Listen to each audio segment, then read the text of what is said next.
Bonsoir à toutes et à tous, bienvenue sur H Télévision. Notre invité de ce soir s'appelle Hubert Kamgan. Hubert Kamgan, bonsoir. Bonsoir, M. Ndiongo, merci. Et merci de votre invitation. Merci de nous faire l'honneur de votre présence. Vous êtes ingénieur, statisticien, économiste, auteur de l'ouvrage « Le Cameroun au XXIe siècle, quitter la CEMAC pour œuvrer pour une monnaie unique dans le cadre des États-Unis d'Afrique », paru en 2000 aux éditions Renaissance africaine à Yaoundé. Auteur également du livre de la Conférence nationale pour les États-Unis de l'Afrique, paru aux éditions L'Harmattan en 1993. C'est bien cela. C'est vrai qu'il y a un autre livre, hein, mais oui, on n'en parlera pas. D'accord. Vous êtes également sur le plan politique, président général de l'Union des populations africaines, candidat malheureux aux élections présidentielles de 1997, 2004 et 2011. On ne peut rien vous cacher. Voilà. On parlera tout au long de cette émission de politique et d'économie, mais commençons à parler de politique. Vous avez suivi le discours du président du mouvement pour la renaissance du Cameroun, Maurice Kamto, qui a surpris un peu tout le monde, qui a décidé que son parti, le MRC, ne prendra pas part aux élections législatives et municipales à venir. C'est une bonne décision, selon vous? Vous avez fait allusion tout à l'heure à mon livre « Le Cameroun au XXIe siècle ». Oui. En sous-titre « Quitter la CEMAC, puis œuvrer pour une monnaie unique dans le cadre des États-Unis d'Afrique ». Aux pages 55 et 56 de ce livre, je dis que poser le problème camerounais en termes électoraux, c'est fausser le problème. Parce que le Cameroun est un État néocolonial.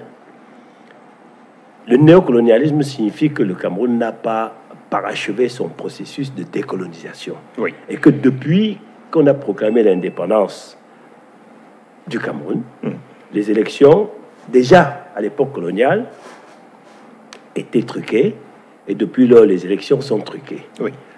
Donc, quand Maurice Kamto démissionne du gouvernement en 2011 et crée, disons, reprend le MRC, parce que c'est quelqu'un d'autre qui avait créé un autre parti, et dit qu'il va accéder au pouvoir par les élections, cela me fait sourire. Parce que je viens de dire qu'aux pages 55 et 56 du livre, je dis que vous ne pouvez pas être proclamé élu au Cameroun.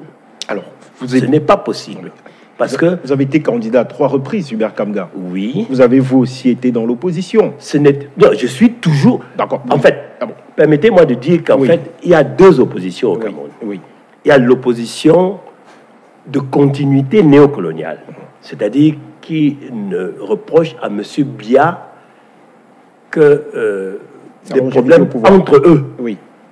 Mais ils ne sont pas opposés au fait que le Cameroun soit un État néocolonial, c'est-à-dire dont l'économie et par conséquent la politique sont déterminées de l'extérieur. Et vous classez le MRC dans cette catégorie? C'est évident. Oui, alors. Et l'opposition néo-panafricaniste de rupture. Mon parti est l'un de ceux-là. Alors.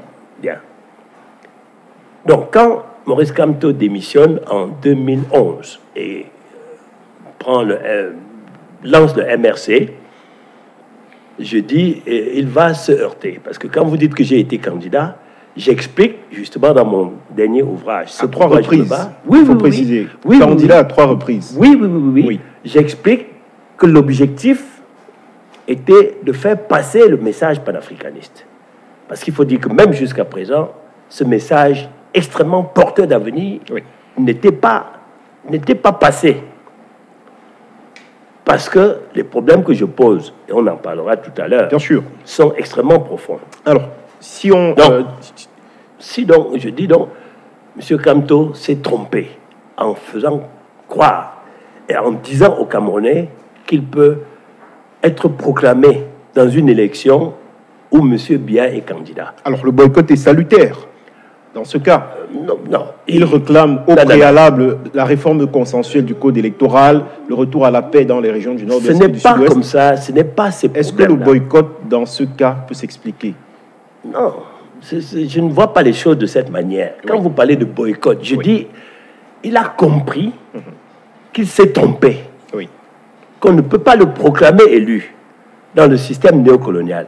Et dans le livre dont je parlais, à savoir le Cameroun au XXIe siècle, en sous-titre, quitter la CEMAC, etc., je dis qu'il faut attaquer M. Biya sur le plan de la loyauté. Parce que M. Biya dit lui-même qu'il a été formé à l'ENFOM. ENFOM, c'est École nationale de la France d'outre-mer. D'accord? Oui.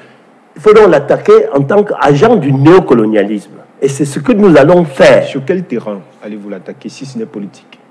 C'est bien politique. C'est même une accusation politique extrêmement grave. Alors, en disant qu'il est... Alors, si Maurice Kamto et vous n'avez pas un terrain démocratique comme l'Assemblée nationale, comment allez-vous porter ce message?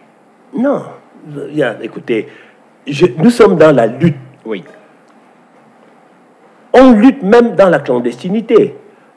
J'ai simplement profité du fait qu'il y avait des élections qui me permettaient d'aller à la télévision, d'aller à la radio. Vous avez fait allusion au livre que j'ai publié. Oui. J'ai profité du fait qu'il y a eu des luttes pour qu'il y ait des libertés. Mais du haut de mes 114 ans, je dis à vos téléspectateurs qu'en 1959, j'ai fait le maquis. Oui, de l'UPC. J'avais 14 ans. Autrement dit, je connais... C'est le chemin que vous préconisez aux Camerounais aujourd'hui? Non, les choses ont changé. Pour l'instant, non. Oui. Écoutez-moi bien. Oui. On va y arriver. Je dis, il faut donc poser le problème camerounais, pas en termes démocratiques, mais en termes de sortie du néocolonialisme. Parce que le néocolonialisme est au Cameroun ce que l'apartheid était en Afrique du Sud. Nous sommes dans le régime néocolonial. C'est-à-dire que, j'ai dit tout à l'heure que j'ai fait le maquis, mais malgré la lutte pour l'indépendance, M. Aïdjo a signé et ratifié des traités, accords, conventions qui vident l'indépendance qu'il a proclamée le 1er janvier 60 de tout contenu. Oui. Nous sommes donc un État néocolonial. C'est ça qu'il faut d'abord sortir, il faut d'abord parachever le processus de décolonisation. Il faut d'abord solder le compte du néocolonialisme. Alors, vous portez ce message depuis bien des années déjà, sur le terrain politique également. Est-ce que vous avez l'impression qu'il passe, ce message? Vous avez l'impression que les Camerounais en sont conscients? Surtout les jeunes. Les jeunes. Oui. Vous avez parlé également de mon deuxième livre, enfin non, de mon premier livre en question. Oui. Au-delà de la conférence nationale pour les États-Unis d'Afrique. Prenez le livre de philosophie qui, depuis 2008, aux pages 176 et 177, on cite mon livre là, avec les mentions « L'avenir du panafricanisme ». Le panafricanisme, voie de sortie de la crise. Donc les jeunes qui sont passés par la terminale depuis 2008, et ça va être de plus en plus de cas, comprennent le message panafricaniste. Le moment est donc venu pour que les jeunes s'emparent de cette idéologie du panafricanisme. Nous allons réaliser la révolution panafricaniste. Premièrement, il s'agit de parachever la décolonisation du Cameroun en dénonçant purement et simplement les accords signés avec la France. Ceci aura pour conséquence que nous créons notre monnaie pour régler notre économie, parce que vous ne pouvez pas développer un pays dont le système bancaire est contrôlé par quelqu'un d'autre. On parlera d'économie, tout au long de cette émission. Donc, ça, c'est le premier volet de la révolution panafricaniste. D'accord. Alors, revenons sur le cas Maurice Kamto, puisque c'est le premier volet de cette émission, ce qui retire sa participation au double scrutin législatif et municipal du fait de la crise qui prévoit actuellement dans les régions du nord-ouest et du sud-ouest, des velléités sécessionnistes. Comment est-ce que vous, en tant que panafricaniste, pensez que cette question anglophone, ce problème anglophone, que vous aviez déjà posé lors de l'élection de 2011 en tant que candidat, la question anglophone comme étant l'une de vos priorités, comment est-ce qu'on en sort aujourd'hui avec la dégradation constante de la situation sur le terrain? Eh bien, voilà, d'ailleurs, j'ai dit que le livre, Le Cameroun au XXIe siècle, il est épuisé, il est en cours de réédition. Je ne reviens pas sur la question anglophone, puisque je l'avais déjà traité dans ce livre, aux pages 38 à une quarantaine, et aux pages 100 à 104. Je demande aux jeunes anglophones de renouer avec le panafricanisme.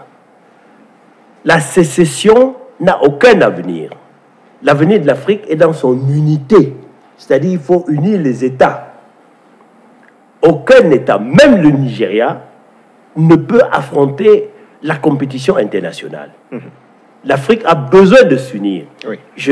J'aurai le temps d'expliquer aux jeunes anglophones que leur avenir est dans le fait de rester dans le Cameroun, mais de revendiquer que le Cameroun parachève son processus de décolonisation et maintenant négocie avec d'autres États pour l'unité politique de l'Afrique.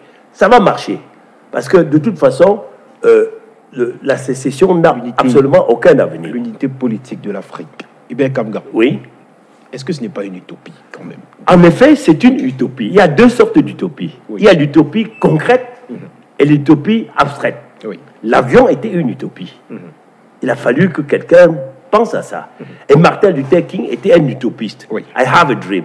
Oui, l'unité politique de l'Afrique est une utopie, mais elle va se réaliser parce que c'est une condition sine qua non. Nous avons été victimes de la traite négrière, de l'esclavage, du colonialisme, de l'apartheid et maintenant du néocolonialisme. Oui. L'avenir de l'Afrique, je vous dis, vous êtes jeunes, le message s'adresse à vous. Oui. Vous devez comprendre que l'unité politique de l'Afrique est un impératif et vous pouvez, et vous devez, et vous la réaliserez. Alors, l'unité politique de l'Afrique est un impératif, vous le dites si bien. Oui. Mais en attendant, nous sommes face au défi de l'unité et j'allais dire de l'intégration au niveau de la sous-région Afrique centrale. Oui. Il faut que je vous rappelle que c'est en mai 1963. Nous sommes face à ces défis. Je vous dis. Allez-y. Je vous rappelle historiquement. Oui. C'est en mai 1963, à Addis Abeba, que Kwame Nkrumah propose une union politique des États africains. C'est en mai 1963, donc, à Addis Abeba, que Kwame Nkrumah propose une union politique des États nouvellement indépendants, fondée sur la défense, sur la diplomatie, une monnaie africaine. Bref, l'État fédéral africain. Face à lui, il y avait Houphouët-Boigny, William Tubman du Libéria, qui s'y sont opposés. Ils ont dit qu'on va d'abord construire des nations. Et dans son discours de clôture, l'empereur Haïlé Sélassié Ier, empereur d'Éthiopie, l'État hôte, dans son discours de clôture, donc, a dit que aussi longtemps que l'Afrique ne se sera pas unie, nous ne pouvons pas nous en sortir. Mais qu'en attendant que les esprits s'y préparent, on peut procéder à la création d'une organisation continentale et des organisations sous-régionales. Donc, quand vous me disiez tout à l'heure que l'intégration sous-régionale a des difficultés, oui, c'est parce que c'était le projet de ceux qui ne voulaient pas de l'intégration, justement. Oui. Et depuis lors, ils n'ont fait que user de prétextes pour reporter, pour que ça n'ait jamais lieu. Le moment est donc venu pour que les panafricanistes, c'est-à-dire les fédéralistes, les gens qui sont acquis, il n'y en a malheureusement plus beaucoup, et c'est pour ça que je compte sur la jeunesse que nous allons former.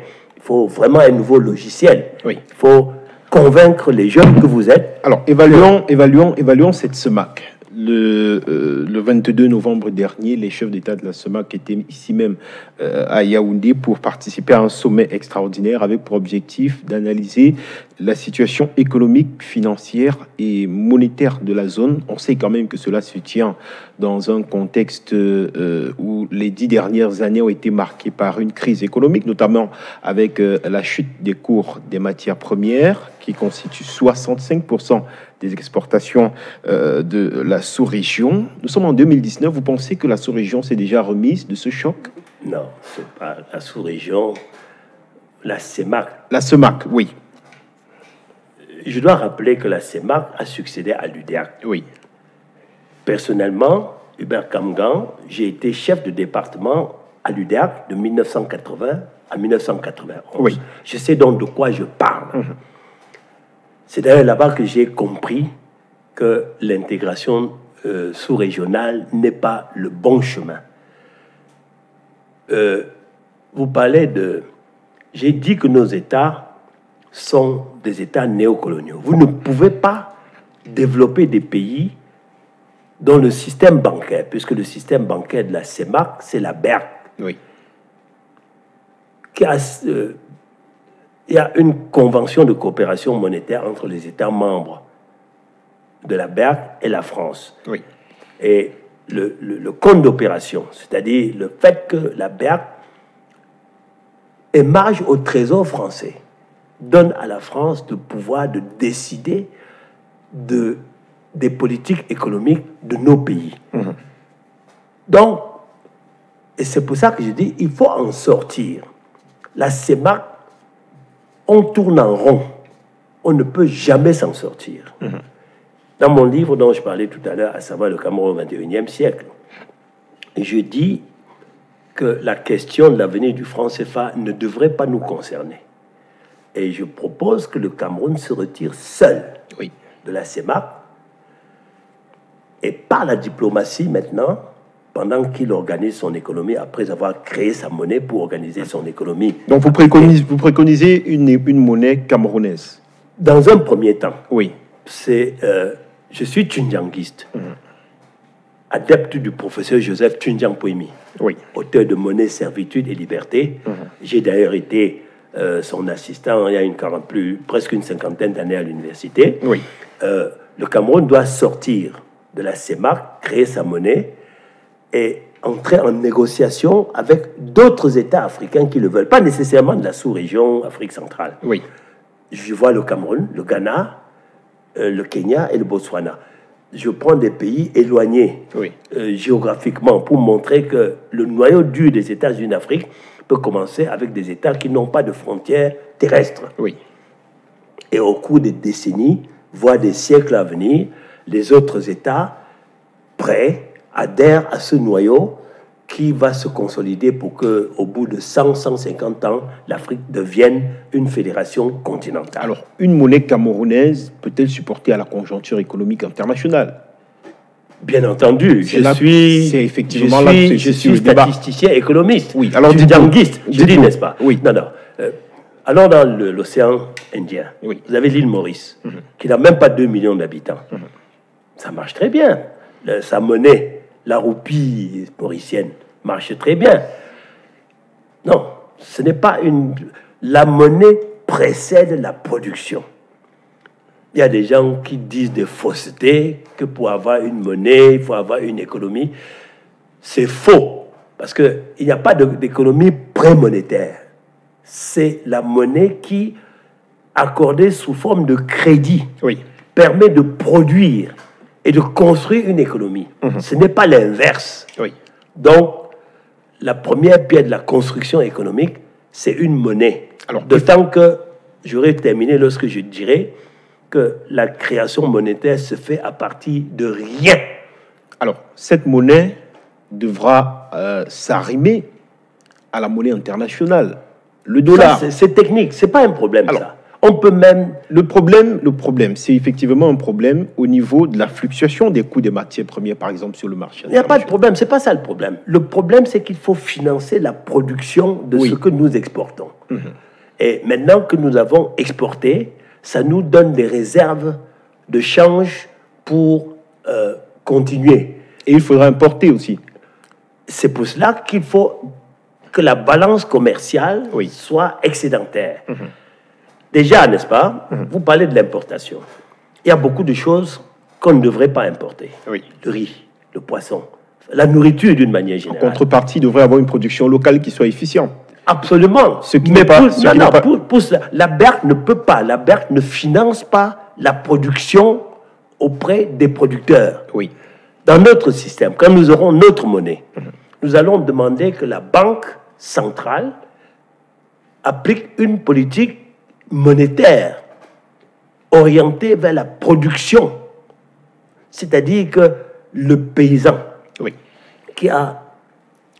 Nous sommes ici dans le Mfundi. La Leki à côté, on y produit le plantain.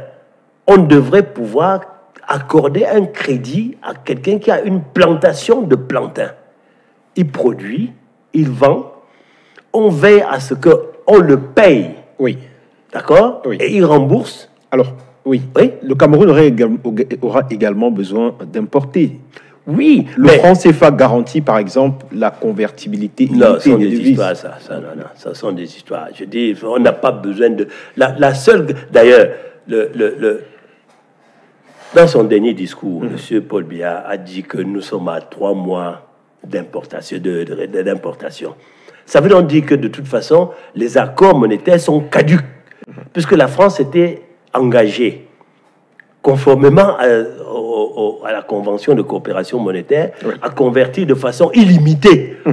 Maintenant, on nous dit que nous sommes à 3 mois d'importation. Ça veut donc dire que c'est caduc, normalement. Et puis j'ai entendu, qu'est-ce qu'ils ont dit? Qu'on confie les études à la BEAC pour l'avenir. Oui. C'est une hérésie. Écoutez, vous avez un malade. Ils ont chargé la commission de la SEMAC et la BEAC de proposer, dans les délais raisonnables, un schéma approprié bien. Ça veut dire à l'évolution d'une monnaie commune. C'est ridicule, parce que s'ils pouvaient le faire, oui, mais ils l'auraient fait. Vous ne pouvez pas confier l'étude à quelqu'un qui n'a rien fait. Non. Nous, panafricanistes, mon parti d'Union des populations africaines, nous attendons les jeunes pour les former, pour que nous créions, pour que nous sortions de là, que nous créions notre monnaie, que nous la gérions conformément à la théorie économique. Oui. On n'a rien à inventer. Tunjang Poemi, qui est keynésianiste, nous explique dans Monnaie, Servitude et Liberté, qu'il suffit que nous ayons notre monnaie, qu'on accorde les crédits aux producteurs, les producteurs produisent le cacao, le café, ce que nous exportons, pour avoir de quoi importer.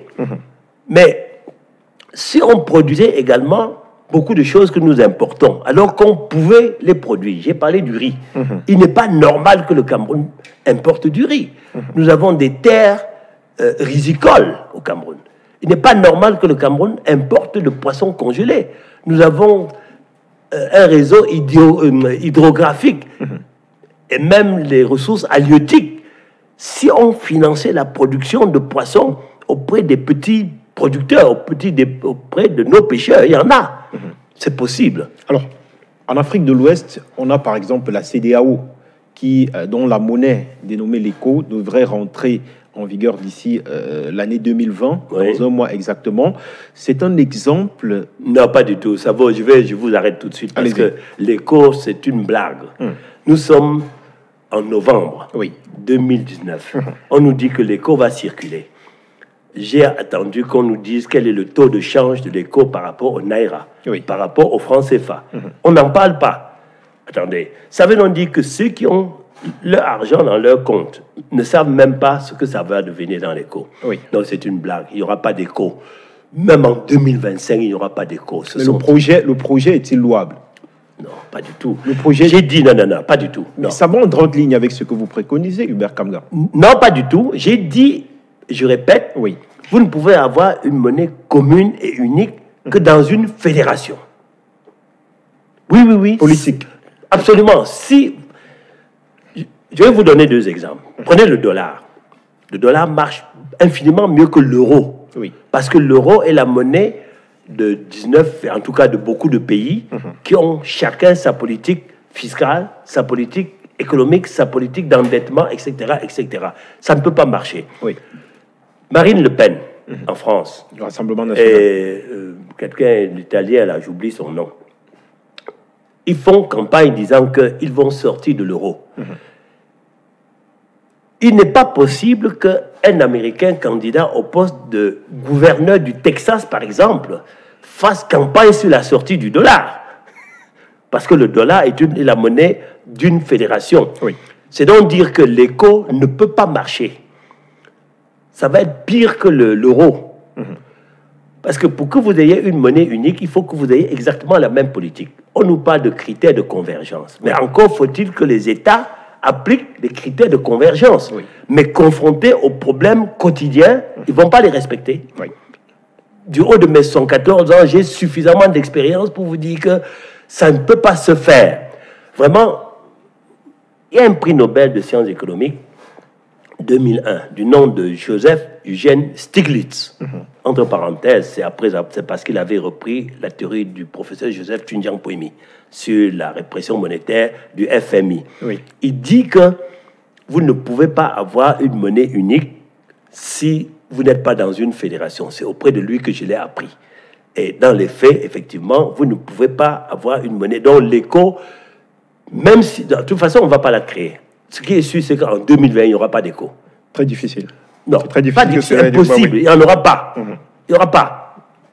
En 2020, il n'y aura pas. Il y a une faille du principe de convergence, et là, on peut être tout à fait d'accord. Alors, l'histoire. Oui. Revenons sur les faits historiques. Oui. Il y a quand même certains pays, au rang desquels la Guinée de Sékou Touré, oui. le Mali, oui. qui avait choisi de claquer la porte à la zone franc CFA. Oui, oui, c'est pas... Non, il ne suffit pas d'avoir... Tunjiang Poimi dit... Qu'est-ce qui n'a pas marché, justement, pour ces cas-là? Il faut gérer correctement la monnaie. Même la démocratie, même la justice. Donc, il ne suffit pas d'avoir sa monnaie. Il ne suffit pas d'avoir sa justice. Encore faut-il la faire fonctionner correctement. L'erreur, n'est-ce pas? Oui. C'est que, bon, d'abord, dans le cas de la Guinée, la France avait torpillé. Oui, avec l'opération Persil notamment. Absolument. Le Mali, il faut quand même dire que l'exemple que Tunjiang Poimi explique le mieux dans Monnaie, Servitude et Liberté, c'est le cas du Zaïre. Oui. Quand Mobutu crée le Zaïre en 1967, ce sont les Belges qui sont les patrons des banques. Or, il faut, pour que la monnaie marche, que les banques commerciales empruntent auprès de la Banque centrale et prêtent auprès des producteurs pour qu'on produise, afin que l'État fonctionne avec un budget alimenté par les impôts sur les revenus, sur ce qu'on a produit. Oui. Or, les banques étant belges ont boycotté la Banque centrale, ce qui fait que le système économique zaïrois n'était pas alimenté par la monnaie Zaïre. Mobutu, pour s'en sortir, a tout simplement fait fonctionner la planche à billets qui ne correspondait à rien. Pour que la monnaie marche, il faut qu'elle sorte du système bancaire sous forme de crédit, que le crédit produise, d'accord, que le produit soit vendu, qu'on rembourse le crédit pour détruire la monnaie. Parce que la monnaie, le crédit, c'est juste le montant que la banque inscrit sur votre compte, au crédit de votre compte. Oui. C'est ça la monnaie. Donc, quand la banque dit « je vous accorde 5 millions », elle ne prend ces 5 millions à personne. On appelle ça monnaie scripturale, monnaie écriture. Oui. Et vous la transformez maintenant en production, vous remboursez, on efface la monnaie. Entre-temps, il y a eu un bénéfice et c'est comme ça qu'on avance. Donc, si le franc malien, le franc guinéen n'ont pas marché, c'était à cause de beaucoup d'erreurs. Oui. D'abord parce que la France avait torpillé la monnaie de la Guinée, mais aussi parce qu'il faut quand même le reconnaître. En fabriquant des faux billets pour voilà, les mettre il faut en le circulation. reconnaître également. Nous sommes en 60. Il n'y a pas d'économistes africains. Il faut quand même reconnaître qu'il n'y avait pas de gens capables de gérer. Mais aujourd'hui, bon sang, Monsieur Diongo, vous êtes jeune, vous avez une bonne formation. Moi-même, j'ai formé des gens à l'université il y a une 50aine d'années. Ils sont pleins. Oui. Donc, si nous avons notre monnaie aujourd'hui, ce sont d'ailleurs des logiciels. Votre avis sur la zone de libre-échange intercontinentale? C'est une blague. Une fois de plus, vous semblez très pessimiste. Non, je ne suis pas pessimiste. Non, attendez. Vous semblez pessimiste? Non, je rappelle les faits historiques. Oui. En 1991, à Abuja, les États africains se sont réunis pour créer la communauté économique africaine. Vous savez, dans le système, dans la théorie d'intégration, il y a la zone d'échange préférentiel, zone de libre-échange, l'union douanière, le marché commun, etc., etc. Que 65 ans après avoir créé l'OEA, devenue Union africaine, on nous parle de zone de libre-échange continentale, alors qu'il y a eu le plan d'action de Lagos en 1980, l'acte final en 1980, la communauté économique africaine créée en 91. On nous chante maintenant que la zone du libre-échange est une avancée. Ne vous moquez pas de moi. Du haut de mes 114 ans, je dis, mais vous pouvez tromper les jeunes comme des Djongo, qui n'étaient pas nés. Non, c'est une blague. C'est une blague. La zone de libre-échange continental, ça vaut rien. Il faut les États-Unis d'Afrique. Il faut aller vers l'union politique. Et ça va se faire. Alors, nous allons le faire à partir du Cameroun. L'un des entraves de cette unité politique, c'est bien évidemment la question sécuritaire. Vous savez qu'au niveau de la sous-région Afrique centrale, la question de l'intégration se pose encore, avec notamment la Guinée équatoriale et le Gabon qui exigent... Je vous ai répondu en disant... encore des barrières. La question que je voudrais savoir, est-ce que l'unité politique que vous préconisez prend en compte les divergences sécuritaires? Bien entendu, aujourd'hui en tant que réalité. Mais bien entendu, je vous rappelle que Kwame Nkrumah avait proposé une union politique fondée sur la défense. C'est donc dès le départ. Mais pour cela, évidemment, il faut un changement de mentalité. Et c'est pour ça que je compte sur les jeunes. Ceux qui sont là maintenant, c'est fini. Ils ne peuvent pas. Même moi, si je n'avais pas appris ça, si ce n'était pas dans mon ADN, enfin, pas de naissance, dans la théorie que j'ai développée, je ne serais pas favorable à l'unité politique de l'Afrique. Et je compte sur les jeunes comme vous pour être convertis à la nécessité de cette unité. Hubert Kamgang, vous êtes un homme politique. Aujourd'hui, vous portez bien évidemment ce panafricanisme-là. Quel est le futur? Comment entrevoyez-vous le futur justement de vos ambitions politiques? Très bien. Mon livre intitulé « Le Cameroun au XXIe siècle » est épuisé. Il est en cours de réédition. Quand il sera réédité, je vais demander que tous les panafricanistes qui veulent soutenir le projet panafricaniste achètent chacun son exemplaire électronique. Je vais demander que toutes les recettes soient virées dans le compte de l'UPA pour que le parti ait de l'argent. Parce que les jeunes n'auront pas beaucoup de moyens. Je vais léguer mes droits aux jeunes pour que le parti ait de l'argent pour leur permettre de conquérir le pouvoir pour que c'est d'ici... Au-delà du financement, il y a le volet de la formation. Oui, mais je les attends. Il y a le volet de la sensibilisation. Le 3 mars 2020, et la date, c'est le deuxième mardi, après la proclamation des législatives qui viennent là. C'est la session de plein droit. À partir de ce moment, je demande aux jeunes de venir s'emparer de l'UPA, de l'Union des populations africaines, pour que, du haut de mes 114 ans, le temps que Dieu peut me permettre encore de vivre, que je vous forme pour vous léguer, pour que dans les décennies à venir, avant la fin de ce siècle, vous fassiez du Cameroun l'une des locomotives qui vont tirer l'Afrique vers son unité politique. Nous sommes arrivés presque au terme de cette émission. Vous regardez cette caméra qui est en face de vous et vous dites justement un dernier mot à l'endroit de cette jeunesse sur laquelle vous comptez énormément pour l'avenir de votre parti et pour l'avenir du panafricanisme. Pour l'avenir de l'Afrique. Parce que l'Afrique, mes enfants, a été victime depuis 5 siècles de la traite négrière, du colonialisme, de l'esclavage, etc., etc. Le moment est venu pour vous maintenant, de venir vous emparer de l'UPA pour conquérir le pouvoir à partir de la base. À partir de la base. Donc, après ce cycle électoral-ci, le cycle prochain, c'est après 2025, je vous demande de venir, vous aurez de l'argent qui sera dans le compte du parti pour conquérir les mairies, tout ça, pour contrôler le Parlement et faire avancer le Cameroun. Je compte sur vous. Voilà, c'était Hubert Kamgang en posture d'invité. Merci, très cher monsieur, d'avoir effectué le déplacement. Ça m'a permis de passer le message. Quant à vous, très chers téléspectateurs, je vous donne rendez-vous très prochainement sur les antennes de Humanitarian TV avec un nouveau client. Bonsoir.